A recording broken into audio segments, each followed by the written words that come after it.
Good morning, everyone. Welcome to another Coffee and Contemplation brought to you by Spotlight Recovery. It is April 15th. Got a reflection today. It's got a bit of codependency in it, a little bit of humor in it. It's a neat one. It's just got a bit of a different feel to it. So we're going to get into this one. April 15th, acting as if. The unspoken motto in my home growing up was, act as if nothing had happened, no matter what has happened. What? Mom, dad, drunk and fighting? Where? Clothes on the front lawn? Who? Sister climbing out the window at 3 a.m.? Huh? My thinking was, no matter how crazy something looks, if I pretend it's not happening, it just might go away. That approach worked for a little while, but it's a pretty kooky way to go through life. Ignoring, minimizing, denying, it catches up with you. When I got into recovery, I had to tell the truth about the things that had happened and accept responsibility for my reactions to those situations, as well as my own unhealthy behaviors. And that's when I started to think, hey, maybe acting as if nothing ever happened is an easier way to get through life. In fact, some of the time I still prefer to pretend things are fine when they aren't. Except now I have a recovery program that shows me how to face challenges, disappointments, and losses. Today, I have friends to reach out to, and I don't have to pretend I don't feel that way. I don't feel the way I do, or that things aren't happening when they are. Unless things really aren't happening, then of course, there's no reason to pretend anything. In spite of myself, things happen. With the help of God and my fellows in recovery, I can handle them. This inspiration is from If You Leave Me, Can I Come With You? Daily Meditations for Codependents and Al-Anons with a Sense of Humor. Yeah, so this is a neat little story.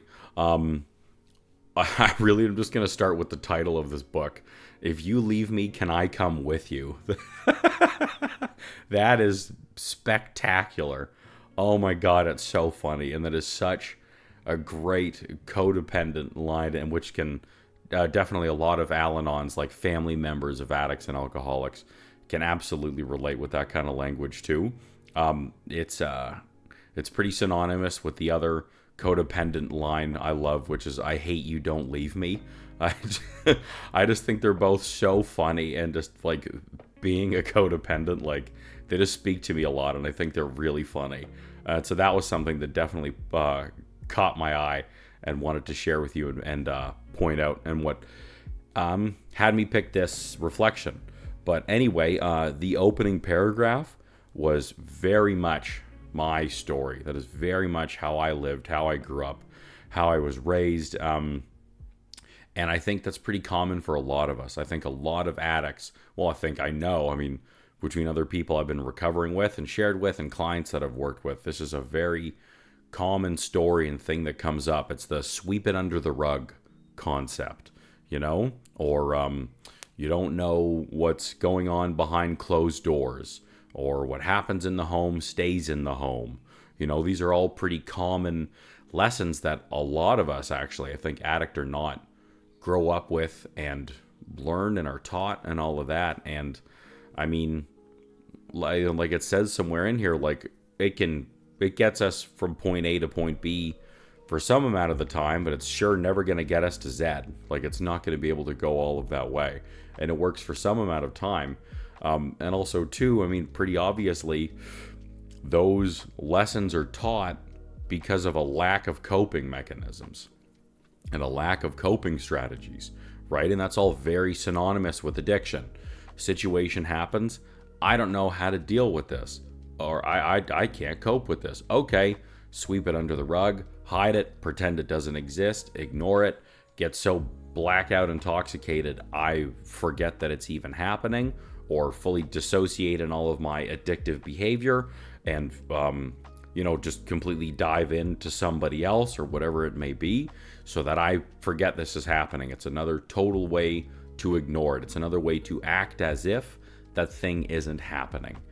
So that's a very common thing for a lot of us. It's a very common thing for addicts, and it's very powerful. And then we do that over the course of however many years, either from an early developmental stage when we're younger, growing up, or then later on in life. So either way, the more time that we act and behave and think like this, the more this then becomes second nature. You know, you've heard me talk about like having these neural pathways carved out. So like the more we're doing it and repeating the behavior, the more default or like autopilot this will become. You know, it's kind of the same when people talk about like, oh, you need to keep repeating and doing something to form a new habit or to get better at something. Well, the same applies to this too. Unfortunately, that approach works for both positive and negative behaviors. And so even positive and negative, that language may not even be fair necessarily, because depending on the experience that you're going through or the house you're growing up in, for example, based on this, then to a certain point, that is helping you survive. It's helping you get through this, if it's an unbearable, traumatic, unsafe, whatever kind of situation. So then I can't even say positive or negative, like maladaptive, adaptive, lesser healthy, more healthy. You find what language works for you. I think I'm getting the point across enough. So bottom line, understanding that maybe to a certain point and for a certain time in your life, this thinking and behavior helped you survive.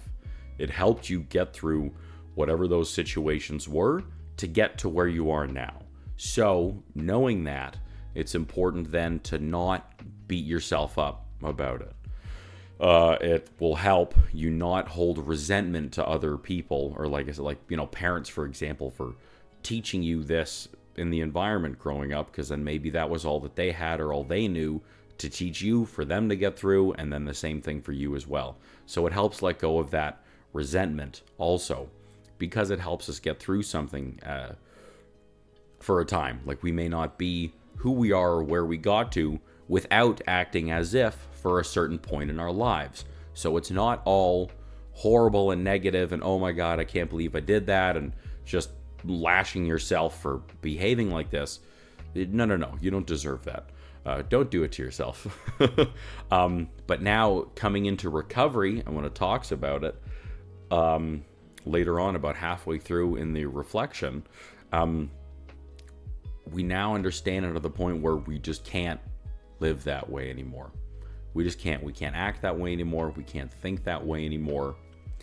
It's no longer going to serve us. Like it says in the second paragraph here in this reflection, the approach works for a while, but eventually it catches up with you. And it's a pretty kooky way to go through life. Like, yeah, just denying fact and truth and experience. Yeah, that's a little out there. But so either way, between that and that it catches up with you, you come into recovery and you realize at some point, or maybe you're realizing it right now while we're talking, it just doesn't work anymore. It's just not going to work for you anymore. So what do? We have to replace that and move forward. So a little bit of the language for me actually gets a little confusing. The end of the third paragraph, right? That's when I start to think maybe acting as if is an easier way to go through life. And then I still prefer to pretend things are fine when they aren't. I guess maybe they're just talking about this being like that old behavior that they're still... Yeah, that's got to be it. Just this being like an old behavior that they're still reaching out for at times, and still wondering and debating and having like that internal dialogue of, oh, maybe I can do this time. Maybe this is okay. Maybe it's not so bad. And that's totally normal. I think it's the same with any other character defect, for lack of a better word. I'm just going to use that as a placeholder right now. It's pretty normal because, as I'd said earlier, we have these deep dug neural pathways of this auto behavior system. We know it's helped us survive. We know it works. So it's always there, ready for us if we ever want to use it. So there, of course, is going to be that internal struggle. That's a very normal response to this. And so that's okay. And so it's important to know that, so you don't beat yourself up over that as well when you're having that kind of a response.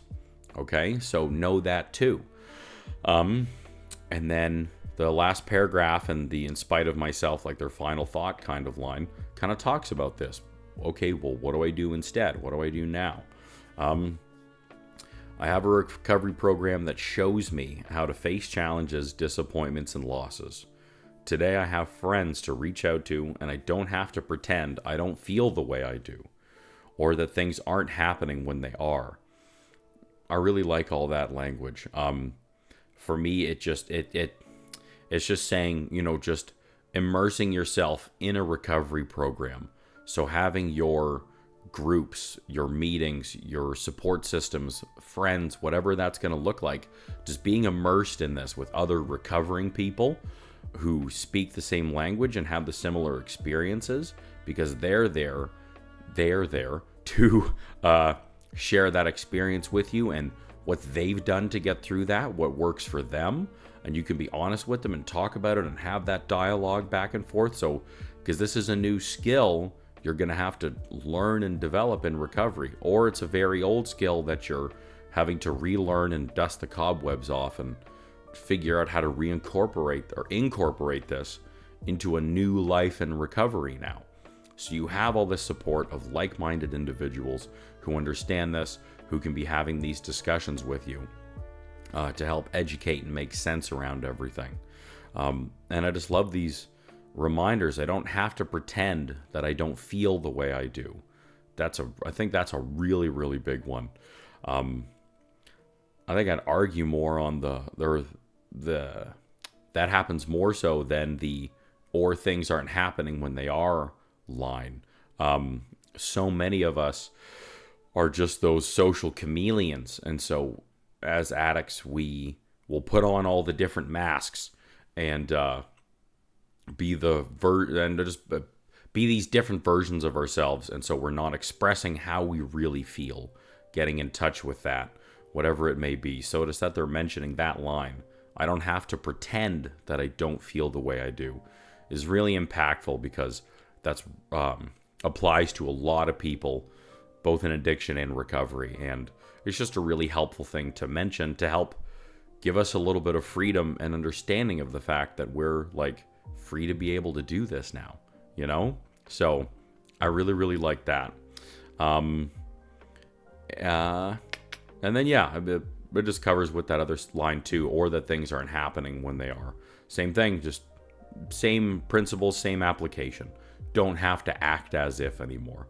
I can be truthful and honest about how I feel, my situation, where I'm at, that I'm scared, and I have other people to help support and guide me through this. In spite of myself, things happen. With the help of God and my fellows in recovery, I can handle them. I really like that. It's just starting with this line of things happen. This is something that I really need to work on a lot still, is not trying to overly understand why things are happening the way they are. I waste too much time trying to make sense of things for myself.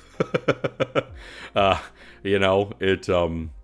really do. And, it comes from that thought of like, if you understand it, it'll make sense to you then. It then justifies or explains whatever is going on. But I love this line of, you can't apply logic to an illogical situation. That also doesn't make sense. So if you are in this environment where it is unsafe, unhealthy, behavior is irrational, well, it just doesn't make sense. So don't try to make sense out of that. Right? If the behavior is illogical, you're not going to understand it with logical thinking. It's just not going to work. You're just going to be doing this. It's just not how that works. And I know this, and I've heard this thousands of times, and I still have to work on that. And that's okay. That's a big thing I'm trying to just work on right now. But just the follow-up of it is what's more important that I love. It's like, things happen. Life on life's terms. Life will just life. Okay, cool. Done. On to the next. With the help of God and my fellows in recovery, I can handle them. So be it the higher power thing or not, bottom line, whatever your support system looks like, friends, fellows in recovery, like it says, family, chosen family, whatever all that may look like, you can handle things happening, because yes, they may be happening to you, or they may be happening and you are just there, and you don't have to deal with it alone. It's not up to you to handle by yourself. Having this recovery life, being immersed in it like it talks about in the previous paragraph. You aren't by yourself, therefore you can handle this. So there we go. There's today's reflection. I hope you got something out of that one. I really did. I just like that story, and I like the points they cover. So please throw down in the comments what stands out for you. What do you like about this reflection? How do you relate to acting as if? Would love to hear some of those stories. And please do the rest of the YouTube things if you found this video helpful. Sharing, liking, subscribing. It all really helps us and will help the channel grow so we can carry the message to more people and hopefully help them too. Okay? There's other ways that Spotlight Recovery can support you. If you check out the description, we've got other recovery coaching videos, podcast and a blog and a newsletter are all in the works right now. So they're all going to be coming to you soon. So keep checking back for those. And I do recovery coaching with people. So if you're liking some of this messaging and just feel like you could be getting some more help and guidance or support around acting as if or any of these issues, please reach out to me. Contact info's in the description. I'd be happy to see if there's a way that I can help coach you through on how to not act as if or do this work yourself. So would love to hear from you. And then last is ways you can support the channel by, or just like the concept in general, our organization, by donating, becoming a member, like a monthly member of us, and getting yourself some branded merch. We've got some great, comfortable, high-quality clothing there. It's really cool. Check it all out. And that is it for today. So thank you for stopping by and enjoying the daily reflection today. Wishing you a beautiful day in recovery where you're not acting so much as if. And we'll see you again tomorrow. Bye for now.